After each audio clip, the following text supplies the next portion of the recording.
Hi, it's me, Victoriano the second, and welcome back to my channel. So ngayon,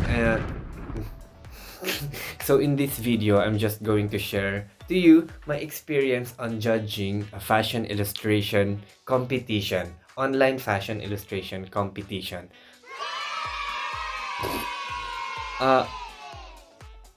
Interesting yun, di ba? Anyway, at least sa akin, interesting siya kasi wala naman akong background sa fashion illustration. Maybe the closest thing na ma-associate ko doon is wala. No.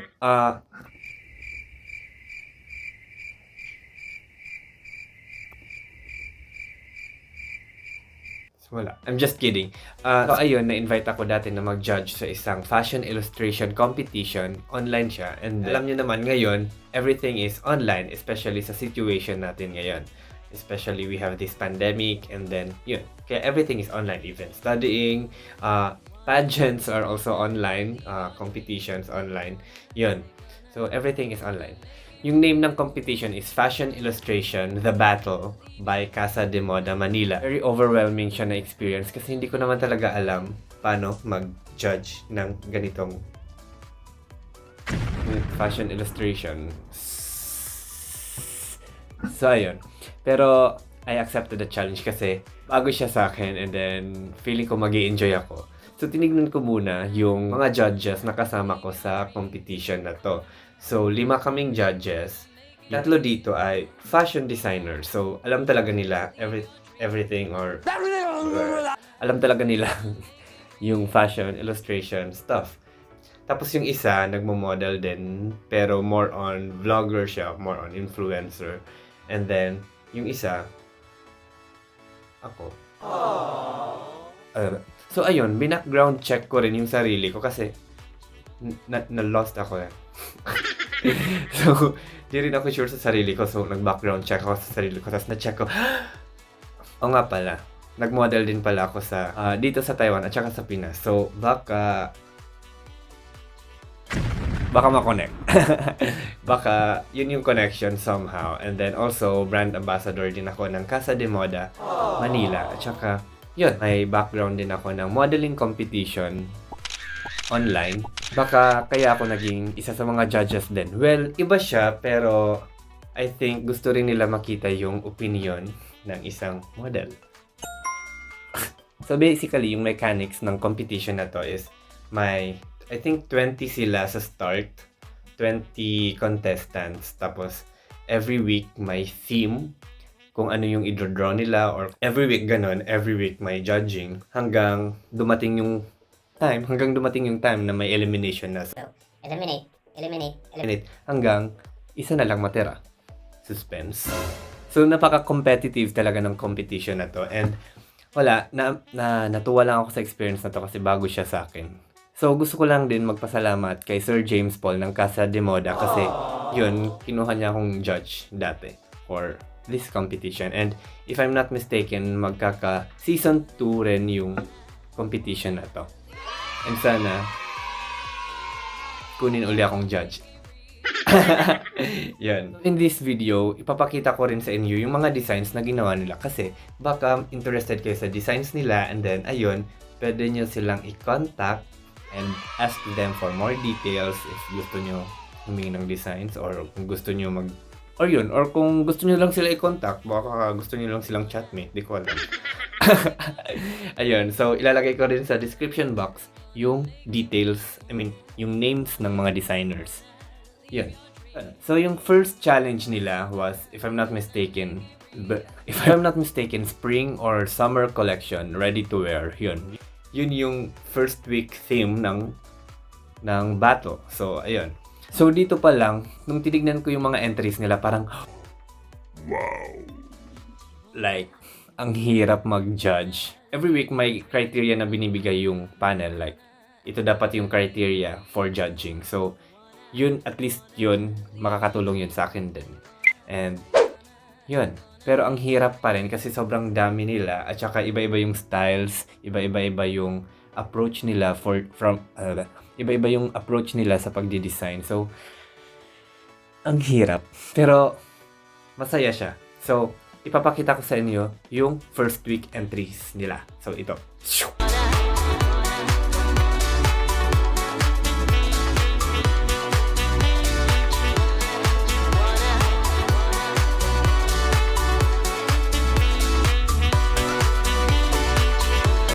So, ano yung favorite nyo dun sa entries nila? And ano yung hindi? Ano yung have at saka wale? So, ayun. Yun yung mga entries nila. So, sabihan nyo sa akin kung ano yung gusto nyo at saka anong hindi nyo gusto. So, yung second challenge naman nila is something couture cultural challenge. Yung inspiration ng week na yun are the giant lanterns ng Pampanga. So, ang hirap. And, so ano yung expect mo? More colorful and lahat kasi usually gano'n naman yung lanterns, di ba? Ito yung mga entries nila sa week na yun.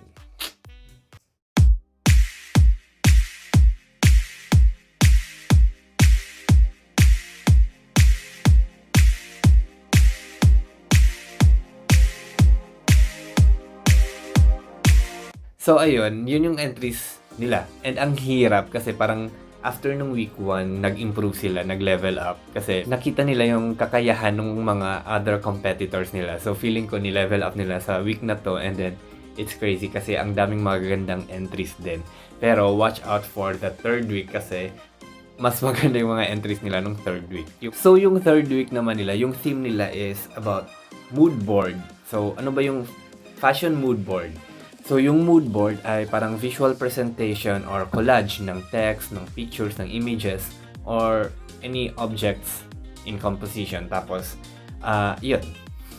So, fashion mood board. So, yung designs nila ay ibibase nila sa mood board na binigay ng organizers. Yung mood board ay ito. Yan yung mood board nila. And, hindi lang isang illustration yung gagawin nila. Well, tatlong gagawin nilang design. So, ito ipapakita ko sa inyo. So, in 3, 2, 1, tada!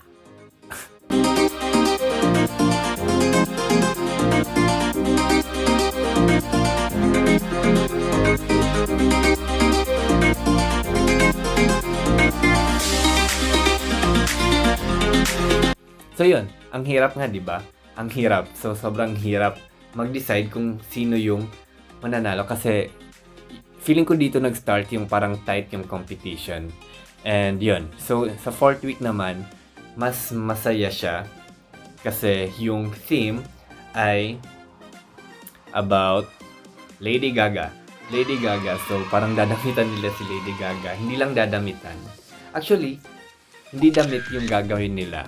More on bag or earrings and necklace din. And then, at saka, necklaces. Necklaces. At saka, sapatos. Yeah, sapatos. So, ayun. So, iba yung week na to. So, ang hirap.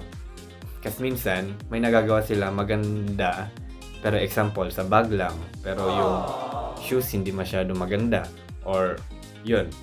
Basically, minsan, hindi maganda yung nagagawa nila sa tatlong. Minsan, isa lang. Well, at least para sa akin.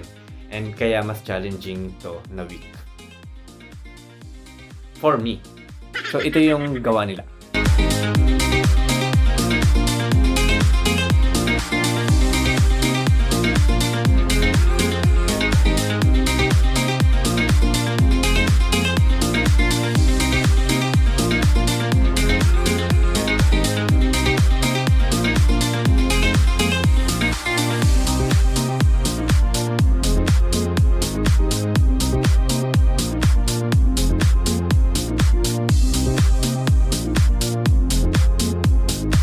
So yun, basically, baka magtaka kayo bakit parang kumonti na lang yung entries. Kasi, yun nga, may na-eliminate na rin. May mga na-eliminate na sa round na to. And, ayun. And then, yung next challenge is... And yun, so for the fifth challenge is yung menswear, streetwear. And then, ang funny kasi, di ba, dinivide sila into two groups. And then, same lang sila, yung concept ng mga ginawa nila ay based sa new norm. So, because of the pandemic ngayon, may new normal na tayo. So, yun yung inspiration nila. At saka ito yung mga gawa nila.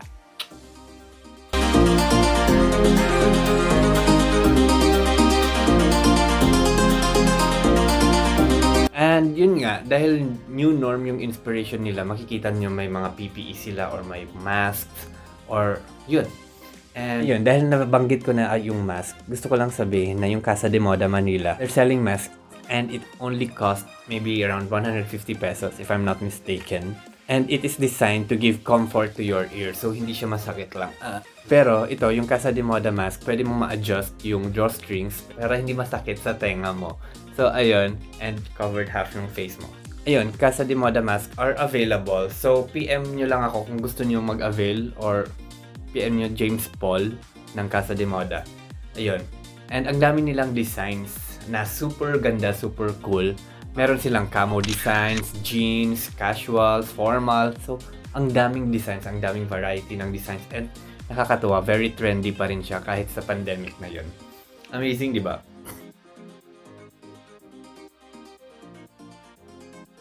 And then yun, after ng 5th challenge, may wildcard edition tayo. So, yung mga na-eliminate, pwede pa sila bumalik and then away. Yung gagawin nilang designs ay based sa architecture na binigay sa kanila. So, natuwa ko kasi as a civil engineer, hindi, parang ito yung challenge na, well, iba yung architecture sa civil engineering, pero natuwa ko kasi parang may merging ng dalawang disciplines na magkaiba naman talaga, like fashion and then architecture. So, wala, amazing lang. And, ayun, nakakatuwa yung imaginations nila sa theme na to. Kasi, well, tignan nyo na lang yung design nila. Yun.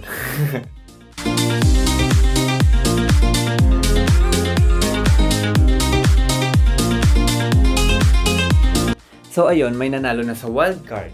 And then, after this, wedding dress. Wedding dress. So, ano bang kalam-alam ko sa wedding dress? Pero, ayun, masaya siya kasi di ko alam na pwede palang maging ganun ang isang wedding dress. Like, kasi sanay ako na pag wedding dress, white. Yun na. Tapos nung nakita ko yung designs nila, ay, pwede pala ganito na wedding dress. Ay, pwede pala ganyan. Pwede pala ganito. So, nakakatuwa kasi ang ganda rin ng mga entries nila. Tignan nyo.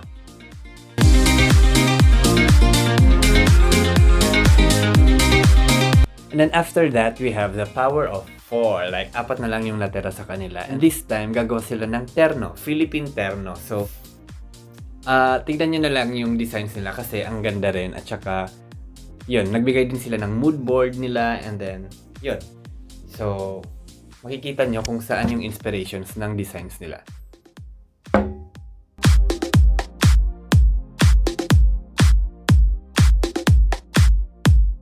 So yun, after that, may nanalo na tayo and yun, I see. Basically, yun yung experience ko nung fashion illustration, the battle. And masaya siya kasi masaya siya. Pero ayun, masakit siya sa brain ko. Kasi sobrang hirap niya. And then, ayun. So anyway, kung interested kayo sa mga designs nila, pwede nyo silang i-follow or i-message nga. Yun nga, ilalagay ko sa description box yung details nila. So, ayun. So, kayo, anong favorite nyong designs nila? So, ayun. Sabihan nyo sa akin, comment nyo din sa baba kung ano yung designs na favorite nyo na ginawa nila. Kasi, ayun. Wala, gusto ko lang malaman. Ayun. So, thank you for watching this video and sana may natutunan kayo. Ito paano? Or, di ko alam, or na-inspire. Di ko alam. Anyway, yun. Thank you for watching my video. Bye-bye!